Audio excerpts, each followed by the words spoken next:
হায় হায় রে, আমার মেয়ে করতেছে কি দাও? হ্যাঁ, হাতটাও কাটে ফেলাবি নাকি? আর তুই রান্ধতে বুঝছিস কে? আমি কি নাই? আমার হাতটাও নাই, আমি রান্ধতে পারি না? আব্বা তুমি আইতে তো বিকাল হয়ে যায়, এত কষ্ট করে আয়ো, পরে রান্না করবা। এই জন্য আমি ভাবতেছি আমি তো রান্না পারি, আমি আজকে রান্না করি। আমি কি কইছি যে আমার কষ্ট হয়ে যায়? কইছি কোনোদিন?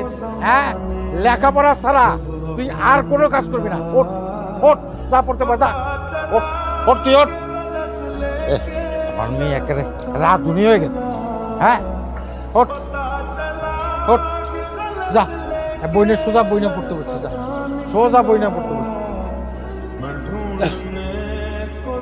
ভালো করে পাস দিবি, শিক্ষা অফিসার হবি।